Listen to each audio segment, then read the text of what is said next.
Hi, folks. Welcome to Crisco's Corner. Unfiltered commentary. And not your truth, the real truth. Please like, share, and subscribe. And as always, thank you for your support.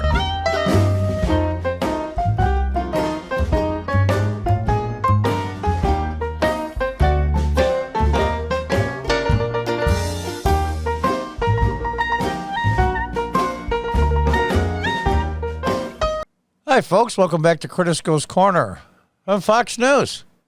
Biden calls his second in command of President Harris. When President Harris and I took, Biden said before momentarily pausing.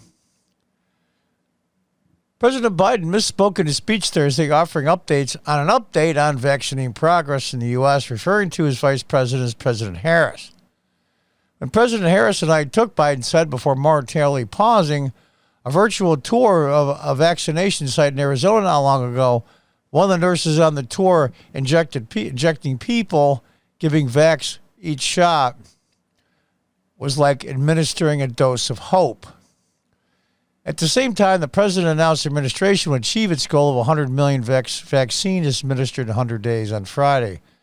The 58th day of the new administration. At this point, Biden said 65% of people over 65 have received at least one dose of the COVID-19 vaccine. Is that in itself a big deal? Does that show mentally he's losing it? Not necessarily, but when you add all these things up, it looks really bad. This isn't the first time. And there's two camps, of course. There's the I hate Trump's guts, he's a monster side that will take anybody that can fog up a hand mirror with their nose as president instead of Trump. And then there's the Trump people. And I include myself in the Trump people, maybe not a raving lunatic Trump person, but pretty staunch supporter. I think not only is it kind of pitiful, in fact, folks, it's dangerous. And I'll tell you what I mean by dangerous. I don't mean the fact that he has the nuclear codes. When I say he, I'm referring to President Biden. That's tough enough to wrap your head around. What it is how the world sees us, especially our enemies. And people that pretend to be our friends that are our enemies are almost as bad, if not worse. That is a problem. That is a huge problem. Let's continue on. The president has made such gas before. In December, he mistakenly referred to Harris as president-elect, also during his speech on COVID-19 vaccines.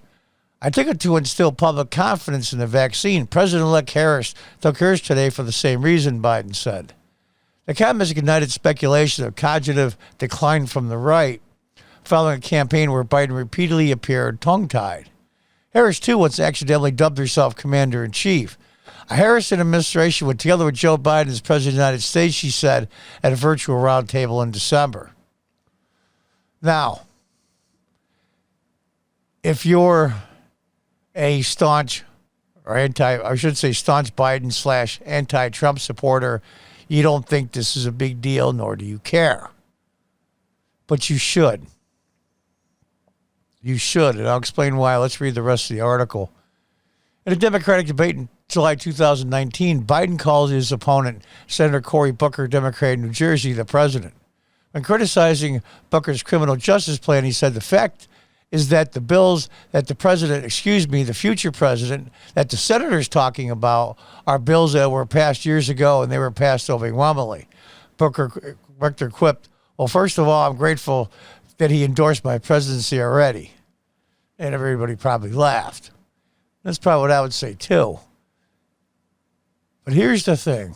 Who picked? Well, we can go back and forth on who picked Joe Biden. You could say even if you think there's something chicanery that went on, he got tens of millions of votes. Mostly Democrats, probably some Republicans, a very small amount. Here's the deal.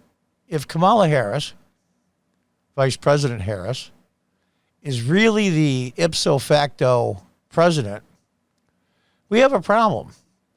she wasn't really picked by the American people. They're going to say, well, John, it was a Biden-Harris ticket, and they knew what they were getting into. Well, the fact of the matter is, let's dig deep into the numbers. If I'm not mistaken, during the presidential primary, Kamala Harris got 2%, I think, max. I think it might have been 3%, but I'm pretty sure it was under 2%. So that means the vast majority of Democrats, well over 95%, did not want her as president. You're saying, well, people changed their minds when she was with Biden and during the general election. But the fact of the matter is they really didn't. They didn't vote for Joe Biden. They voted against Donald Trump. And we can go back and forth whether that was legit or not is a different issue entirely. They did not vote for Joe Biden.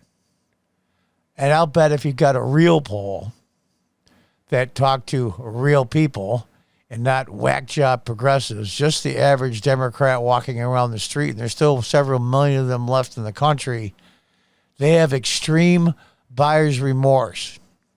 And they're depressed because they feel we couldn't have voted for Trump under any circumstances, but we ended up with this. It's a lose-lose deal. It's which one do you lose the least? And that's a crappy choice. But it's dangerous, folks. It really is. It's dangerous to our enemies, foreign and domestic, just like the oath says. And believe me, there's some domestic enemies, but it's not the Proud Boys, and it's not the Boogaloo Boys and the white supremacists and all of that. We have Black Lives Matter riots and Antifa riots have caused way more damage than any white supremacist group ever did, at least in my lifetime, and I was born in 1956, when there was still Jim Crow. It's dangerous. It's dangerous for the stability of the country. Markets see this. Companies see this. Our enemies in the world see this. They see these stumblings and fumblings, and then I heard he tripped 3 times on stairs going up and down Air Force One. He looks like a declining senior. And I said this long before Joe Biden was sworn in. No, I'll be fair. President Biden was sworn in. I said, this is not a good idea.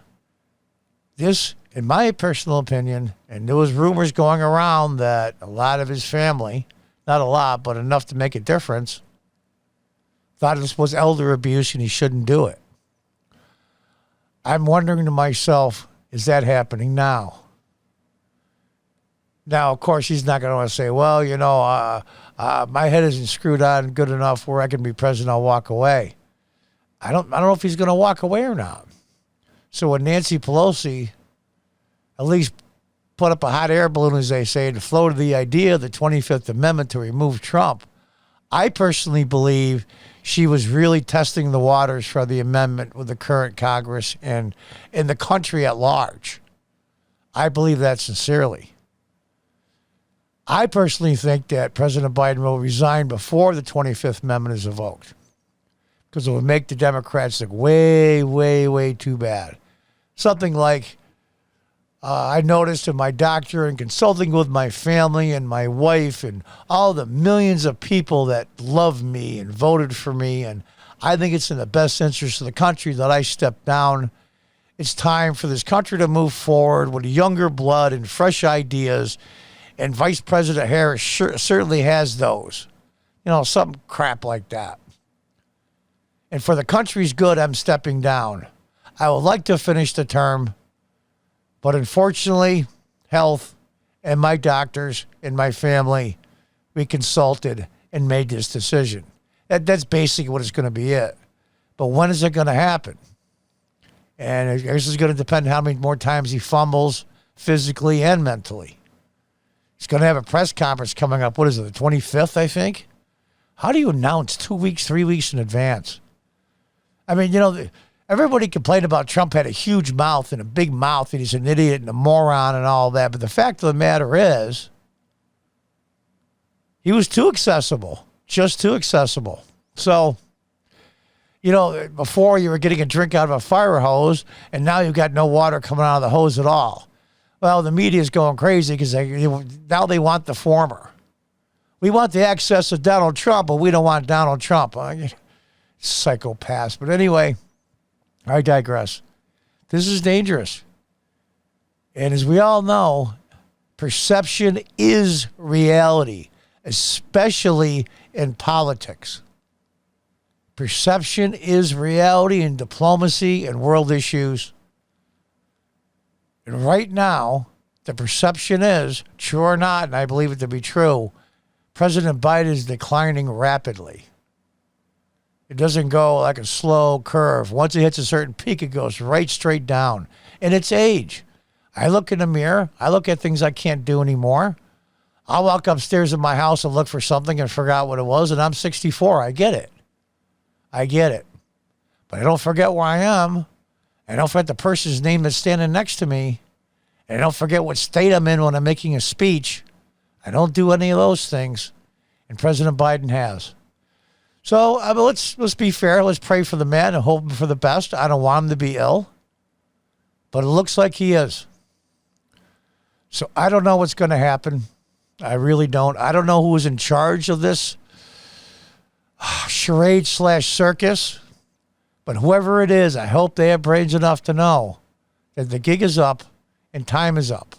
If you're going to put Kamala Harris in, do it now. But of course, it will make him look like we knew all along that President Biden was not up for the job. We put him in there just to use him as a prop. So instead of weekend at Bernie's, it's weekend at Biden's. Pretty sad. I hope America can get through this. Maybe we can come out on the other side with a strong leader. And until next time, folks, goodbye and good luck.